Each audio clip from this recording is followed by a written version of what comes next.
अनुभूत करते हैं। तो पहाड़ों में जब गाड़ियां जाती हैं तो कई लोग ऐसे होते हैं, जैसे मान लीजिए शरीर के ऊपर है, कई लोगों को चक्कर आना, उल्टी आना, बुखार होना, केदारनाथ में पैदल चलना, पैरों में दर्द। कई लोग तो ये बोलते हैं अरे होटल में रुके, इतने लोग रुके हैं, खाने आपके मन मुताबिक ना खाना मिलता है ना होटल मिलता है। देखो पहाड़ों में जो मिल गया उसी में सब सब्र करिए, नहीं तो पहाड़ों में तो 2013 में पूछे जब लोगों का क्या हाल हुआ था। 600 रुपये में थोड़ा सा दाल चावल मिल जाते थे, 1000 मैं एक बात कह रहा हूँ, पहाड़ों में हो, मैं इसलिए नहीं कह रहा हूँ आपको, मेरा कुछ ऐसा गलत कहने का मतलब नहीं है। मैं ये कहना चाहता हूँ कि जब आप यात्रा पे निकलोगे तो आपको दुख, परेशानियाँ, कष्ट ये सब होंगी, क्योंकि आप किसी पिकनिक में नहीं हैं, आप बद्री केदार की यात्रा पे। और जब तक आप दुख और परेशानी, कष्ट नहीं होगा तो फिर यात्रा का है। तो भगवान आपको तभी मिलते हैं जब आपको दुख पर। ये क्या है, ये सब आपकी इच्छा शक्ति को परखते हैं कि तू मेरे पास आ रहा है तो कितना झेल सकता है। सीधी सी बात मैं तो ये जानता हूँ। पैदल गए थे आप लोग, घोड़े से गए थे, कुछ लोग पैदल भी गए। पैदल जाओ घोड़े से बात बराबर है। हाँ, घोड़े वालों को तो पैरों को तो आराम मिलता है, लेकिन पेट पूरे पुर्जे खुल जाते हैं, वो तो जो गए उनको मालूम हो। कहने का मतलब ये है कि जब पांडव भगवान शिव के करीब पहुंचे, आपने नाइट स्टे कहाँ किया था? हरिद्वार से निकले तो कुछ आइडिया है?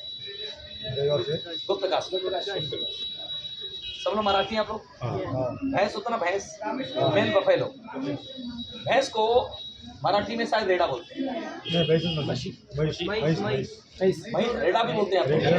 मेल और फीमेल दोनों। मेल को रेड़ा बोलते हैं। मैं रेड़ा की तो भगवान शिव फीमेल थोड़ी थे। मैं वही कह रहा हूँ, भगवान शिव ने भैंस का रूप लिया, यानी रेड़ा थे, उन्होंने रेड़ा का रूप लिया। और उन्होंने रेड़ा का रूप लेके, यानी काशी विश्वनाथ ने पांडव को कंफ्यूज करके गुप्त तरीके से पहाड़ों में ऊपर की तरफ भागे, इसलिए इस पूरे स्थान का नाम गुप्त काशी है, जो मिनी काशी के रूप में भी जाना जाता है। लेकिन माता पार्वती को लेके साथ में नहीं गए। माता पार्वती को उन्होंने एक कुंड में छुपाया जिसका नाम है गौरी कुंड, जहाँ से यात्रा स्टार्ट होती है। गौरी यानी माता पार्वती। जब वहां से वो आगे बढ़े, बोलते हैं कि जब जाने लगे पांडवों ने उनको दौड़ाया। 20 किलोमीटर के एरिया में कहीं भी कोई फ्लैट या मैदानी एरिया नहीं मिलता है। जैसे मंदिर के पास पहुंचते हैं, बहुत बड़ा मैदान है, बीच में मंदिर है, हम लोग तो जैसे तैसे जाते हैं, दर्शन मिल जाता है। पांडव को ये नसीब नहीं हुआ। पांडव को एक और वहां परीक्षा देनी पड़ी। वो परीक्षा क्या थी? उस पूरी घाटी में जब आप गए होंगे, बीच में मंदिर है, मंदिर के राइट साइड में एक पर्वत है जिसके ऊपर एक और मंदिर है। राइट में मंदिर सामने खड़े होते हैं, राइट में काल भैरव का मंदिर है और लेफ्ट साइड में, तो उन दोनों जो पर्वत हैं जिसपे भैरव मंदिर है उसका नाम है मेरू पर्वत, और उसके अपोजिट वाले पर्वत का नाम है सुमेरु पर्वत। मेरू सुमेरु पर्वतों के बीच की जो घाटी उसको हम केदार घाटी बोलते हैं। पांडव जब वहां पहुंचे तो उन्होंने सोचा कि अब तो उनको पकड़ ही लेंगे। वहां जाने के बाद उन्होंने क्या देखा, पूरी घाटी में जहाँ मंदिर अभी है, हजारों लाखों की संख्या में रेड़ा ही रेड़ा थे, वैसी वैसे। अब ये देख के पांडव कंफ्यूज हो गए कि इसमें रियल कौन है, असली है कौन। तो उन्होंने क्या किया, बहुत देर तक सोचा समझा विचारा। भीम थोड़े एग्रेसिव टाइप के, उनको बात बात में गुस्सा आ जाता है। वो आगे आए, फ्रंट पे खड़े हुए, बोला बहुत परीक्षा ले ली, क्योंकि 1000 किलोमीटर दूर से आ रहे हैं। काशी में यहाँ थोड़ी ना है, 800-900 किलोमीटर यहाँ से, 200 किलोमीटर आगे। उन्होंने देखिए, पांडव भी कोई साधारण इंसान नहीं थे, 1000 अपार शक्तियाँ थी। भीम ने क्या किया, अपना एक विराट रूप किया, पर्वतों से भी कई गुना ऊंचा, और दाहिने पैर को उठा के रखा मेरू पे, बाएं पैर को उठा के रखा सुमेरु को, और बीच में से खड़े हो गए सामने। और बाकी के जो 4 भाई थे, युधिष्ठिर, अर्जुन, नकुल, सहदेव, उनको बोला कि इनको अंतिम छोर जहाँ पे इनकी संख्या खत्म हो रही है, तो राइट से लेफ्ट से जाइए और इनको एक तरफ से दौड़ाना स्टार्ट करिए। खुद आगे ऐसे पैर फैला के खड़े थे। जब वो भगाने लगे, जितने भी साधारण भैंस थे उनके पाँव के नीचे से निकल के इधर उधर भागने लगे, क्योंकि भीम को मालूम था कि वादिदेव महादेव, वो कभी पैर के नीचे से नहीं गुजर सकते। तो उसी भीड़ में देखा कि उन्होंने एक भैंस जो है जमीन के अंदर घुस रहा है, जो जमीन के अंदर घुस रहा था उन्होंने पहचान लिया। तो जमीन के अंदर जो घुस रहा था उसका आगे का भाग, पीछे का भाग, टांग वांग पूंछ सब कुछ जमीन में चला गया था, सिर्फ पीठ वाला हिस्सा बचा था। उस पीठ को भीम ने पकड़ लिया। भीम ने जैसे पीठ को पकड़ा, पीठ वहीं स्टॉप हो गई, फिर जमीन के अंदर नहीं गई। बाकी के 4 भाई दौड़े आए, द्रौपदी आई, सभी लोगों ने मिल के बहुत प्रार्थना किया, रोया, गिड़गिड़ाया होगा। तब भगवान को भी लगा भाई अब तो पहचान में आ गया हूँ, आइडेंटिफाई हो गया हूँ। तब जाकर भगवान शिव ने पांडव को दर्शन दिया है। और ये मत समझिएगा कि पांडव को ही मोक्ष मिल गया। पांडव को मोक्ष का मार्ग बताया भगवान शिव ने कि तुम कहाँ जाओगे तो तुम्हें मोक्ष की प्राप्ति मिलेगी। और उनको विदा करने के बाद भगवान शिव उसी भैंस की पीठ के रूप में, यानी रेड़ा की पीठ के ब्लैक कलर के रॉक के रूप में वहीं विराजमान हो गए, जिसको केदारनाथ बोलते हैं। भारत में कितने ज्योतिर्लिंग हैं पता है आपको? इन 12 ज्योतिर्लिंगों में सिर्फ केदारनाथ एक ऐसा ज्योतिर्लिंग है जहाँ शिवलिंग नहीं है। आप अंदर गए होंगे तो आपने देखा होगा। अब क्या होता है, लोग जल दूध दही सब कुछ चढ़ाते हैं और अन्य शिवलिंग जो भगवान शिव के मंदिर होते हैं, लेकिन केदारनाथ में सब नहीं होता है। वहाँ पे घी से पूजा होती है भगवान शिव की। शिवलिंग है ही नहीं तो जल दूध चढ़ाओगे कहाँ पे? कहने का मतलब ये, केदारनाथ से बद्रीनाथ कितना है पता है? क्या होंगे ना 267 किलोमीटर, 267 लगभग 270 किलोमीटर के आसपास है। लेकिन अगर पैदल जाएं तो सिर्फ 40 से 42 किलोमीटर। केदारनाथ के पीछे ही बद्रीनाथ। होता क्या है, ठीक मैं इशारा कर रहा हूँ, मेरे सामने केदारनाथ है और ये बद्रीनाथ, ये बद्रीनाथ है, केदारनाथ है। हम केदारनाथ से गुप्तकाशी आते हैं, गुप्तकाशी से कुंड आते हैं, कुंड से ऊखी मठ से चोपता, चोपता से गोपेश्वर, चमोली, जोशीमठ, केदारनाथ, बद्रीनाथ। तो हम यहाँ से आते हैं और यहीं चल जाते हैं। तो पीछे वाला भाग ही बद्रीनाथ है। तो सवाल ये है कि पांडव गए का, तो पांडव भगवान शिव से विदा लेने के बाद उनसे आशीर्वाद लिया और उनसे मोक्ष की जगह के बारे में पूछा। बद्रीधाम गए, बद्रीनाथ भगवान का दर्शन किए, बद्री विशाल का। वहाँ दर्शन करने के बाद बद्रीनाथ से लगभग 4-5 किलोमीटर आगे भारत का लास्ट गांव है माणा। नाम सुना होगा? पहला गांव, हाँ पहला गांव है उधर। 36 में मोदी जी ने पहला काम कर दिया, पहले तो अंतिम गांव ही बोलते हैं। तो कहने का मतलब है कि माणा विलेज है, उसके आगे आम आदमी को अलाउड नहीं। जैसे किसी को जाना होता है बद्रीनाथ के आगे तो माणा गांव तक ही जाते हैं, फिर वहाँ पे ITBP, BRO या आर्मी वाले रहते हैं, उसके आगे अलाउड नहीं। उसके आगे किसको अलाउड होता है पता है? उसके आगे उसको अलाउड होता है एक तो आर्मी, दूसरा एक ऐसी यात्रा है जिस यात्रा पे पांडव गए थे, और वो यात्रा कोई साधारण यात्रा नहीं है। और उस यात्रा पे जाने के लिए वहाँ के ग्राम प्रधान या अधिकारियों से आपको एग्रीमेंट बनवाना पड़ता है, ताकि अगर आपको कुछ भी होता है तो गवर्नमेंट की कोई जिम्मेदारी नहीं है। और उस यात्रा का नाम है, शायद आप पहली बार नाम सुनेंगे, स्वर्गारोहिणी यात्रा। नाम सुना है? यानी पांडव जिस जगह पे गए थे उस स्थान का नाम था स्वर्गारोहिणी, जिसका अर्थ होता है स्वर्गा माने, स्वर्ग का मतलब समझते होंगे, स्वर्ग नरक हम जो बोलते हैं। स्वर्ग मतलब हेवन, स्वर्ग, और रोहिणी का मतलब होता है रास्ता, यानी स्वर्ग में जाने का रास्ता, जिंदा मरने के बाद नहीं कह रहा। यानी पांडव ऐसे रास्ते पे निकले थे जहाँ स्वर्ग में जाने का रास्ता था। लेकिन बोलते हैं कि पूरी पृथ्वी पर द्वापर युग से लेकर और आज तक उस स्थान तक, स्वर्गारोहिणी के द्वार तक, धर्मराज युधिष्ठिर के अलावा कोई नहीं पहुंचा। उनके खुद के सगे चारों भाई और द्रौपदी रास्ते में गिर के मर के खत्म हो गए। वहीं पांडव का अंत हुआ, वहीं पांडव को मोक्ष मिला।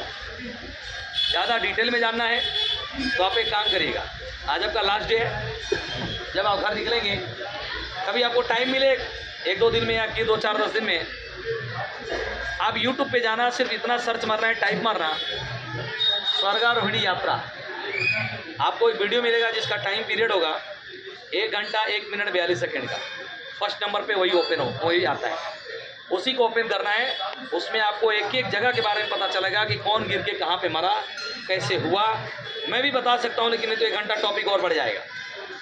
तो कहने का मतलब है उस वीडियो को जरूर देखना। आप लोग थैंक्स बोलेंगे कि हाँ किसी ने कुछ बताया था। जहाँ पे आप बैठे हो, देखिए आदि गुरु शंकराचार्य का जो लास्ट ज्योतिर्लिंग है वो केदारनाथ, क्योंकि वो साउथ से जब निकले तो साउथ से निकलने बाद ईस्ट में, वेस्ट में गए। आपके महाराष्ट्र में भी 3 ज्योतिर्लिंग हैं।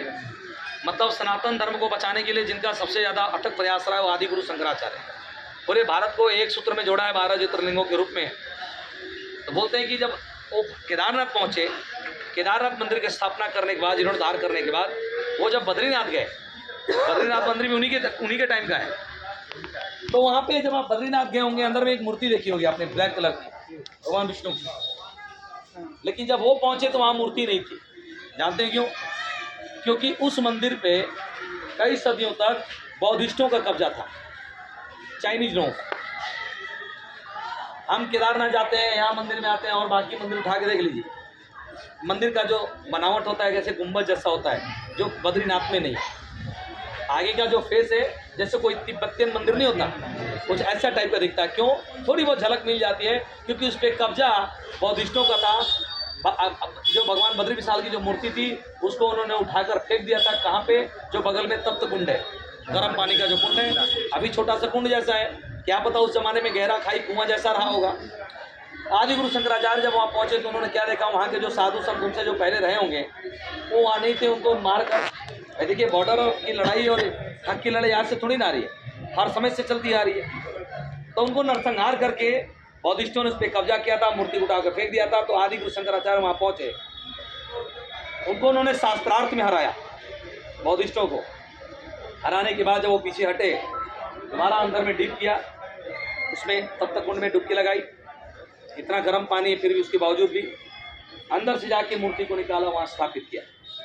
इसलिए जब आदि गुरु पता है कब स्थापित किया? 8वीं सदी में, राइट, 8वीं से 9वीं सदी के बीच में। ये 21वीं सदी है, सोचिए कितना टाइम हो गया। तो कहने का मतलब ये है कि 8वीं सदी से लेकर और 21वीं सदी और जब तक ये पृथ्वी रहेगी तब तक बद्रीनाथ मंदिर का जो गेट है, पहले दिन खोलना और आखिरी दिन बंद करना सिर्फ और सिर्फ आदि गुरु शंकराचार्य के परिवार के ब्राह्मण को हक है। बाकी कोई ब्राह्मण उस मंदिर को हाथ नहीं लगा सकता। और वो ब्राह्मण भारत में सिर्फ केरल में पाए जाते हैं, जिनको बोलते हैं नम्बुद्री।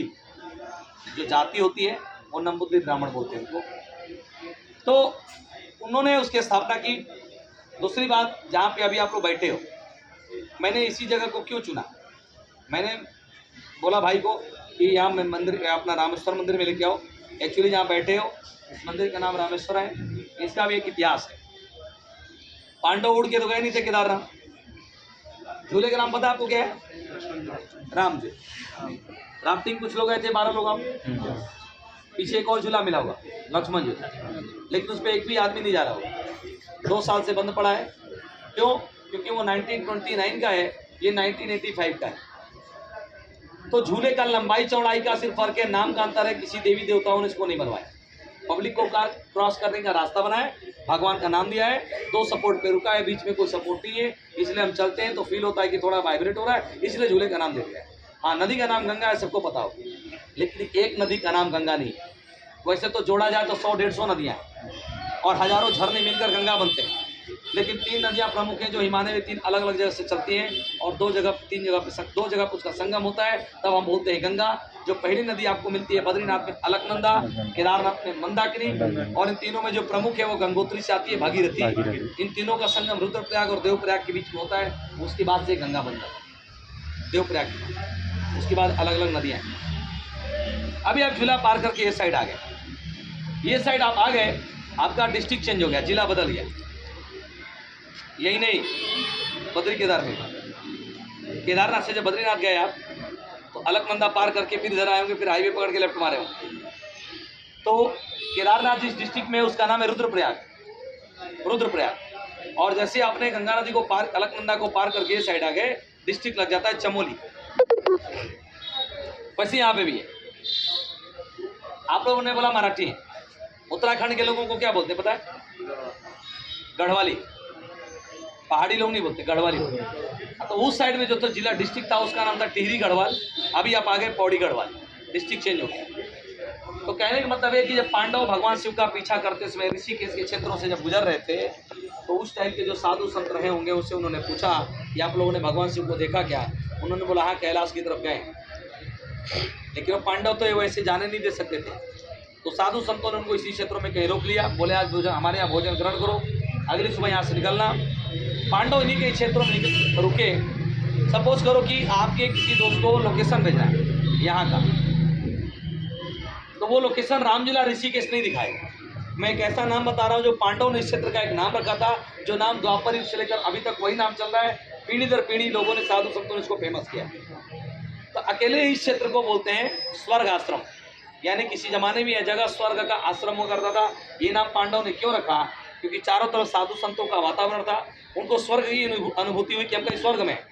उन्होंने क्षेत्र का नाम स्वर्ग आश्रम रख दिया, जो आज की डेट में बहुत बड़ा ट्रस्ट है, संस्था है, सोसाइटी। आपने बिरला जी का नाम सुना है? टाटा बिरला जी हो गए। एक और बड़े सेठ हैं डालमिया, डालमिया के परिवार के लोगों ने इस मंदिर को बनवाया था। तो ऐसे ऐसे लोग इस स्वर्गाश्रम ट्रस्ट के ट्रस्टी हैं, स्वर्गाश्रम क्षेत्र के ट्रस्टी लोग हैं, जो आज की डेट में गवर्नमेंट ट्रस्ट बन चुका है, संस्था है बहुत बड़ा। तो पांडव जब अगली सुबह जाने लगे, हम भी कहीं निकलते हैं, नहा धो के निकलते हैं, तो पांडव जब साधु संतों से विदा लिए नहाने गए गंगा में, आपने एक स्टोन का नाम सुना, शालिग्राम? एक ब्लैक कलर का पत्थर होता है। आज तक लोगों को 6 से 7 इंच तक का हाईएस्ट शिवलिंग मिला शालिग्राम, जो नेचुरल कावेरी और गंडक नदी में निकलता है नेपाल में। लेकिन पांडव को उस दौरान लगभग 1 फीट से ऊपर गंगा स्नान करते समय शालिग्राम का इतना बड़ा शिवलिंग गंगा स्नान करते समय मिला, जिसको वहां से उन्होंने निकाला है, इसके अंदर प्रतिष्ठापना की है, पूजा पाठ किया है और नाम दिया रामेश्वर महादेव। ये भारत का 2nd रामेश्वर मंदिर के रूप में भी जाना जाता है और दुनिया का सबसे बड़ा शालिग्राम शिवलिंग भी है। ये बहुत कम लोगों को पता है। अगर इससे बड़ा कहीं शालिग्राम है तो भगवान विष्णु की मूर्ति के रूप में है, जो आप बद्रीनाथ से देख के आ रहे हैं। ब्लैक कलर की जो मूर्ति थी वो भी शालिग्राम की ही, ठीक है। अब मेरी लास्ट बात, उसके बाद हम चलते हैं। मैं 2 स्पॉट दिखाऊंगा आपको, एक रामेश्वर मंदिर, दूसरा यहाँ से 100-150 मीटर आगे लक्ष्मी नारायण मंदिर। आप जहाँ से देख के आ रहे हो बद्री नारायण, यहाँ पे लक्ष्मी नारायण, वो भी पौराणिक मंदिर है, माता लक्ष्मी और विष्णु जी की मूर्ति साथ में वहाँ। जहाँ पे देखेंगे वहीं रुद्राक्ष का झाड़ भी है। देखिए जब सारा कुछ घूम लेंगे, अभी आप लोग जब भाग के आए होंगे उधर से, तो मार्केट बीच में पड़ा हुआ है।